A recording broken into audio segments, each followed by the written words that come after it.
1 जुलाई 2018 की सुबह लगभग 7:30 बजे मोहल्ले की दूध वाली महिला दूध देने आई थी। उसने देखा कि भाटिया परिवार का मुख्य दरवाजा आधा खुला है, जो पहले कभी नहीं होता था। उसे अजीब लगा और उसने पड़ोसी को बुलाया। इसके बाद पड़ोसी ने अंदर झांक कर देखा और वहीं उन्होंने पूरा परिवार लटका हुआ दिखाई दिया, जो कि 11 लोग को की मृत्यु हो चुकी थी। हेलो, मेरा नाम है Azam. You are listening the Burari murder case. 1 जुलाई 2018 दिल्ली के बुराड़ी इलाके में एक ऐसा दृश्य सामने आया जिसने पूरे भारत ही नहीं बल्कि पूरी दुनिया को हिलाकर रख दिया। एक ही घर से 11 लाशें, सबके हाथ मुख बंधे हुए, आंखों पर पट्टी और गले में फंदा। क्या यह आत्महत्या थी या हत्या, या कोई ऐसा अंधविश्वास जिसने पूरे परिवार की जान ले ली? यह है बुराड़ी केस, भारत के सबसे रहस्यमय मौतों की कहानी। भाटिया परिवार मूल रूप से राजस्थान के टोंक जिले का था। दिल्ली आने के बाद इन्होंने बुराड़ी की संत नगर कॉलोनी में घर बनवाया। परिवार की मुखिया नारायण देवी, जो कि 77 वर्ष की थी, और उनके बड़े बेटे भुवनेश 50 साल के, और उनकी पत्नी सविता, और 2 बच्चे नेहा और शिवम, और उनके छोटे बेटे ललित भाटिया 45 वर्ष के थे, और उनकी पत्नी और बेटा ध्रुव। मृत बेटे की बेटी प्रियंका 33 साल की थी, जिसकी हाल ही में सगाई हुई थी। पड़ोसियों की नज़र में ये परिवार खुशहाल, धार्मिक और मिलनसार था। अपनी किराने की दुकान और प्लाईवुड का बिजनेस चलता था। किसी को अंदाजा भी नहीं था कि इनके घर के अंदर क्या तूफान पल रहा है। 1 जुलाई 2018 सुबह 7:30 बजे दूध वाली महिला घर पहुंची और देखा कि दरवाज़ा खुला है। यह देखकर वह हैरान हुई। पड़ोसियों ने जब अंदर जाकर देखा और तुरंत पुलिस को बुलाया।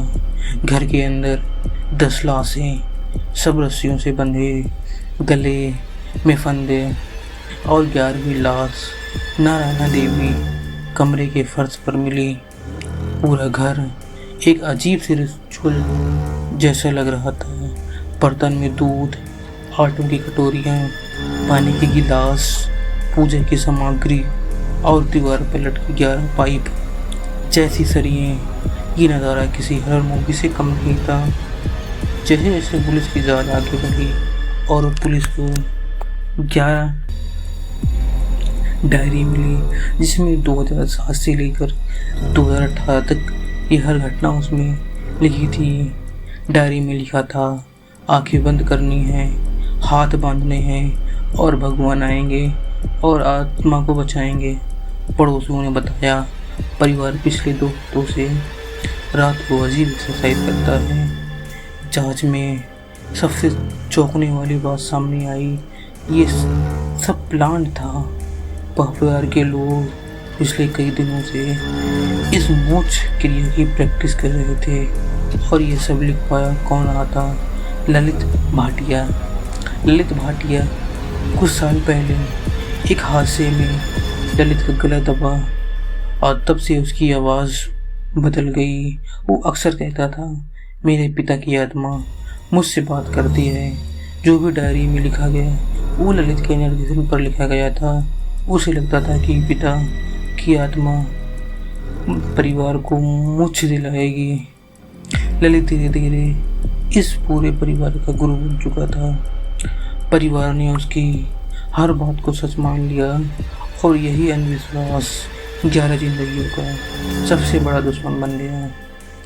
एक्सपर्ट ने कहा कि ये शेयर्ड साइकोटिक डिसऑर्डर का उदाहरण है, यानी एक इंसान का भ्रम धीरे धीरे पूरे परिवार ने मान लिया। परिवार को लगा कि ये मौत नहीं बल्कि मोक्ष का रास्ता है। शिक्षित, समझदार और धार्मिक लोग भी मानसिक दबाव और अंधविश्वास में आकर अपनी ज़िंदगी दांव पर लगा सकते हैं। बुराड़ी केस इस सब का सबसे डरावना उदाहरण है। न्यूज़ चैनल ने इसे दिल्ली का सबसे रहस्य बताया। सबसे रहस्यमयी घटनाओं में से एक करार दिया। सोशल मीडिया पर तरह तरह की थ्योरी आई, हत्या, काला जादू, तंत्र मंत्र। पुलिस की रिपोर्ट में ये सुसाइड विथ रिचुअल माना गया। वो मकान आज भी मौजूद है, लेकिन लोग आसपास जाने से भी डरते हैं। कई डॉक्यूमेंट्री और वेब सीरीज इस केस पर बन चुकी है। पूरी केस हमें यह सिखाता है कि अंधविश्वास और मानसिक बीमारी की अनदेखी करना कितना खतरनाक हो सकता है। आज भी 11 लोगों की वो मौतें भारत की सबसे रहस्यमय घटनाओं में गिनी जाती है। आपको क्या लगता है, यह आत्महत्या थी या कोई साजिश थी? अपनी राय जरूर दें।